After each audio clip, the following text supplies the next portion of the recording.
എന്ന് നിൻ്റെ മൊയ്തീൻ എന്ന സിനിമ ഒരു ചരിത്രത്തിൻ്റെ ഭാഗമായി മാറുന്ന സിനിമയാണ്.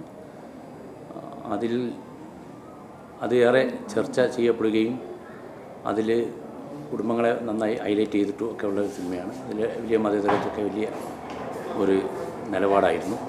പക്ഷേ വി പി മൊയ്തീൻ്റെ കുടുംബവും വി പി ഉണ്ണിമൊയ്ൻ്റെ കുടുംബം എന്ന് പറയുന്ന ഒരു കാരണവശാലും ഇന്ന് അതിൽ കാഞ്ചനമാല എടുക്കുന്ന നിലപാടുകൾ, അതിലെ ഡൊണേഷൻ, അതിനെതിരെയാണ് വക്കീൽ നോട്ടീസ് അയക്കുന്നത്. കാരണം അത് ഒരു സാമ്പത്തിക ബുദ്ധിമുട്ടൊന്നും ഇന്ന് വി പി മൊയ്തീൻ്റെ കുടുംബത്തിനില്ല.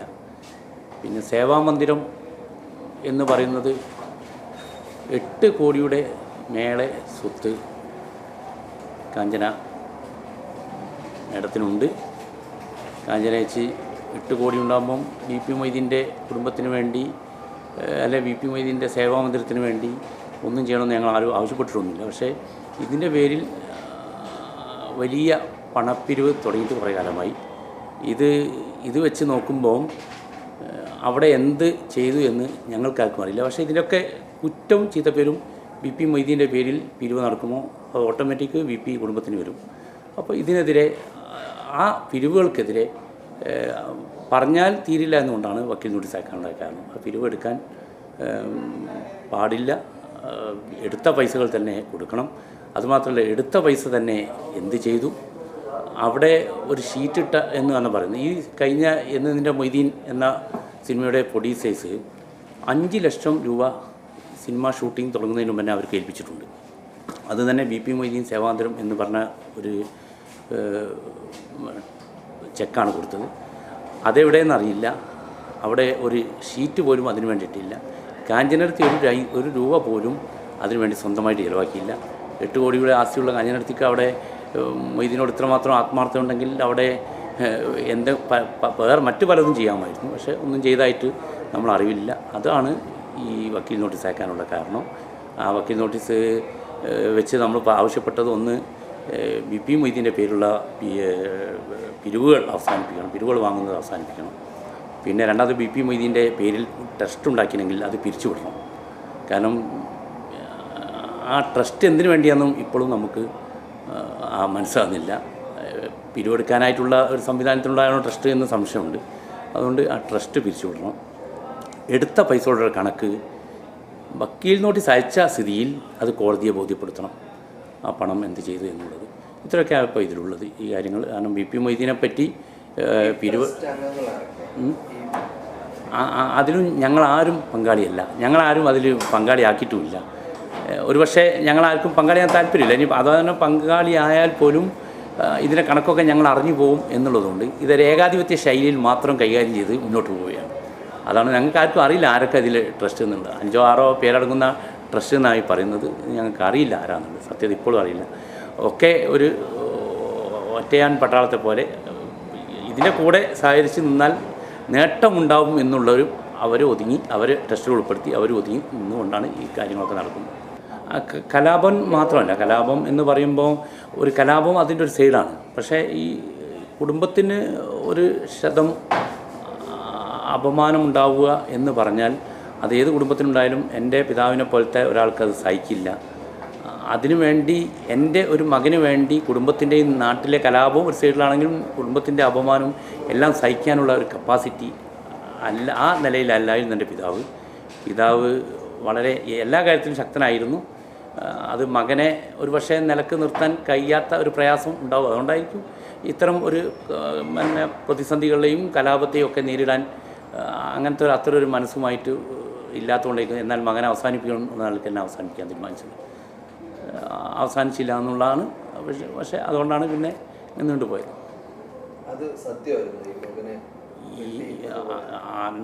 100% സത്യം. കാരണം ഇത് അന്വേഷിച്ചുകൊണ്ട് ഇവിടെ കാഞ്ചനമാലയുമായുള്ള പ്രണയം അന്വേഷിച്ചല്ല മുക്കത്ത് ആളുകൾ വന്നത്. ഇങ്ങനെ ഒരു പിതാവ് ഒരു മകനെ കൊല്ലാൻ വേണ്ടി തന്നെ കുത്തി കത്തിയെടുത്ത് കുത്തിയിരുന്നോ എന്ന് അന്വേഷിക്കാൻ വേണ്ടി ഒരുപാട് ആളുകൾ 100-200 കിലോമീറ്റർ യാത്ര ചെയ്ത് കാറിൽ രാവിലെയൊക്കെ വന്ന് അന്വേഷിച്ച് പോയ എത്ര ആളുകളുണ്ട്. ഞാനൊക്കെ മുക്കത്തു നിന്നുള്ളപ്പം പല ഹോട്ടലുകാരും രാവിലെ തുറക്കുന്ന ഹോട്ടലുകാർ വന്ന് പറഞ്ഞു ഇങ്ങനെ കുത്തിയ കാര്യം. അപ്പോൾ ഈ കുത്ത് കഴിഞ്ഞ ശേഷം കൊണ്ടുവരുമ്പം ഒരു മകൻ അച്ഛൻ്റെ കൂടെ പോയി മൊയ്തീനെ കണ്ട അയാൾക്കിപ്പോൾ മുക്കത്തൊരു ഹോട്ടലുണ്ട്, വെജിറ്റേറിയൻ ഹോട്ടൽ. അവർ പോലും ഇത് കണ്ട രംഗങ്ങളൊക്കെ അവരോട് പറയുമ്പോൾ അവർ തന്നെ അത്ഭുതപ്പെട്ട് മടങ്ങിപ്പോയത്. അത് ഒക്കെ 100% ഉള്ളതാണ്. ഇപ്പോഴത്തെ ജനറേഷൻ അറിയാം. 40 കൊല്ലം മുമ്പ് നടന്ന സംഭവമാണെങ്കിലും 50 കൊല്ലത്തിനുള്ളിൽ നടന്ന സംഭവമാണെങ്കിലും എല്ലാവർക്കും അറിയാം. ഇപ്പോൾ അങ്ങനെ ഇത്രയും വലിയ പ്രതാപി ആയ ഒരു ആൾക്ക് ഇത് ചെയ്യേണ്ടി വന്നത് മറ്റൊന്നിനുമല്ല, ഈ ഒരു പിന്നെ പ്രശ്നങ്ങളെ നേരിട്ട് അപമാനിതനാൻ കഴിയില്ല എന്നൊരു പിതാവിന് തോന്നിയുകൊണ്ടാണ് ഇതൊക്കെ ചെയ്തത്. തെറ്റാണത്. കാരണം സ്ക്രിപ്റ്റ് എഴുതുന്നത് അത് പിന്നീട് തിരക്കഥയാക്കുന്നതൊക്കെ വിമലല്ലേ. വിമലിനെ ഞങ്ങളൊക്കെ ആലോചിച്ച് എടുത്ത തീരുമാനത്തിൻ്റെ ഭാഗമായുള്ള സ്ക്രിപ്റ്റ് വിമൽ ആണ്. വിമലും ഞാനും കൂടെ പോയി അത് പിടിച്ചു പറിച്ചു എന്നാണ് പറഞ്ഞത്. അങ്ങനെ ഒരു സംഭവം നടക്കുമോ? അങ്ങനെ ഈ സിനിമ ഇറങ്ങുന്നതിൻ്റെ ഒരു 5-8 മാസം മുമ്പാണെങ്കിൽ ഇത്ര പ്രാവശ്യം അതിന് ഇത് പ്രശ്നങ്ങൾ ഉന്നയിച്ച് പല സ്ഥലത്തും സമീപിക്കുകയായിരുന്നു. പിന്നെ വിമൽ എഴുതിയ സ്ക്രിപ്റ്റിന് അതിൻ്റെ വിമൽ എന്തിനാണ് പിടിച്ചു പറിക്കാൻ പോകുന്നത്, കൂടെ ഞാനെന്തിനാണ് പോകുന്നത്? അത് പൂർണ്ണമായും വിമലിൽ തന്നെ ഉള്ളതാണ്. ഇതോടനുബന്ധിച്ച് കേസൊക്കെ ഉണ്ടായിരുന്നല്ലോ. അവിടെയൊക്കെ കോടതി പോലും ഈ കേസൊക്കെ അവർ കൊടുത്ത എല്ലാ വാദങ്ങളും തള്ളിയതാണ്. സത്യത്തിൽ സ്ക്രിപ്റ്റ് മാത്രമല്ല, സ്ക്രിപ്റ്റ് പിടിച്ച് കുറച്ച് ഇപ്പോഴാണ് പറയുന്നത്.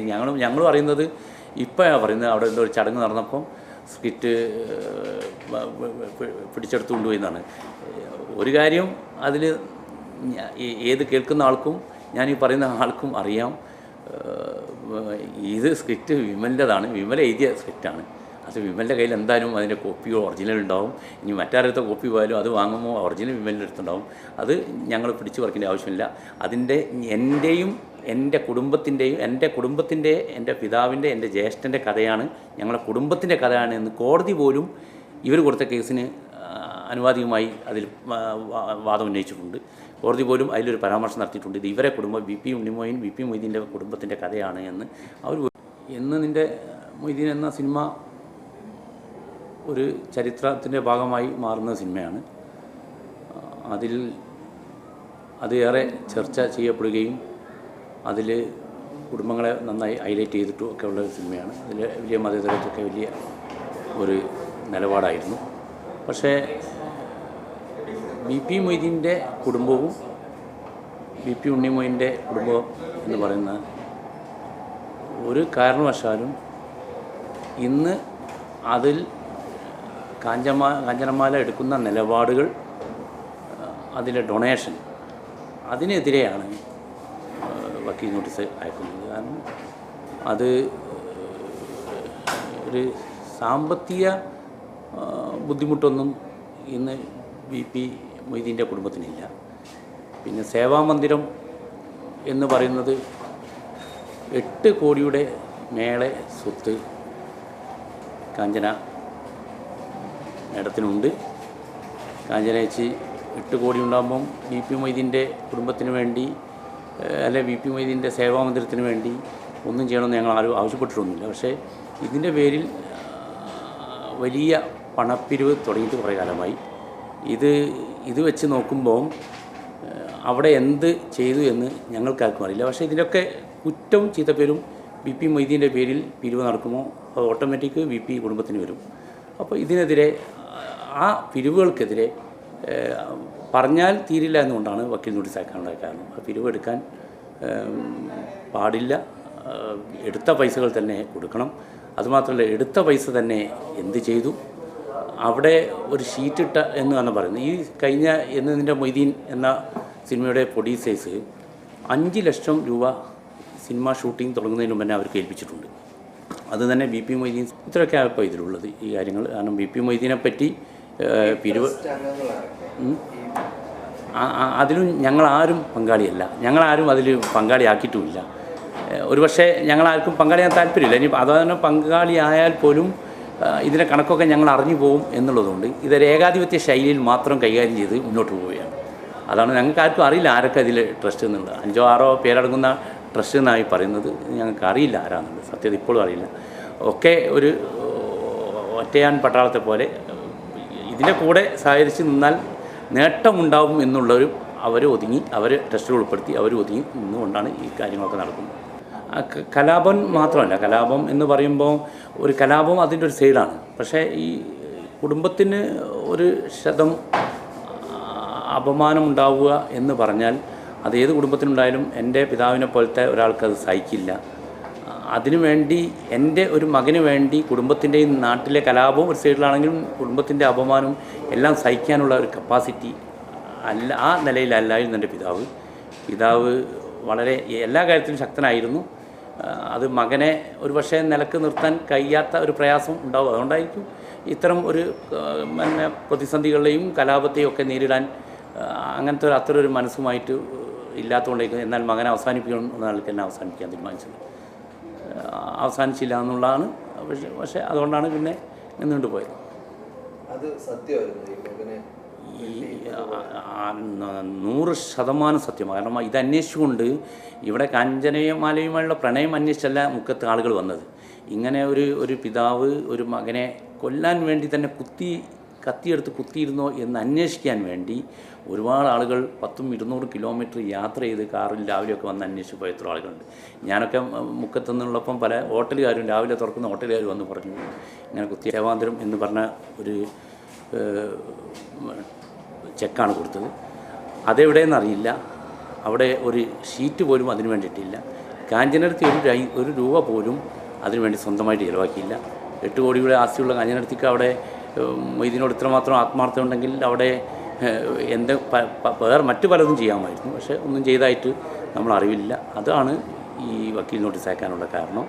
ആ വക്കീൽ നോട്ടീസ് വെച്ച് നമ്മൾ ആവശ്യപ്പെട്ടത് ഒന്ന് BP മൊയ്തീൻ്റെ പേരുള്ള പിരിവുകൾ അവസാനിപ്പിക്കണം, പിരിവുകൾ വാങ്ങുന്നത് അവസാനിപ്പിക്കണം. പിന്നെ രണ്ടാമത് BP മൊയ്തീൻ്റെ പേരിൽ ട്രസ്റ്റ് ഉണ്ടാക്കിയെങ്കിൽ അത് പിരിച്ചുവിടണം. കാരണം ആ ട്രസ്റ്റ് എന്തിനു വേണ്ടിയാണെന്നും ഇപ്പോഴും നമുക്ക് മനസ്സിലാകുന്നില്ല. പിരിവെടുക്കാനായിട്ടുള്ള ഒരു സംവിധാനത്തിലുണ്ടായ ട്രസ്റ്റ് എന്ന് സംശയമുണ്ട്. അതുകൊണ്ട് ആ ട്രസ്റ്റ് പിരിച്ചുവിടണം. എടുത്ത പൈസയുടെ കണക്ക് വക്കീൽ നോട്ടീസ് അയച്ച സ്ഥിതിയിൽ അത് കോടതിയെ ബോധ്യപ്പെടുത്തണം, ആ പണം എന്ത് ചെയ്തു എന്നുള്ളത്.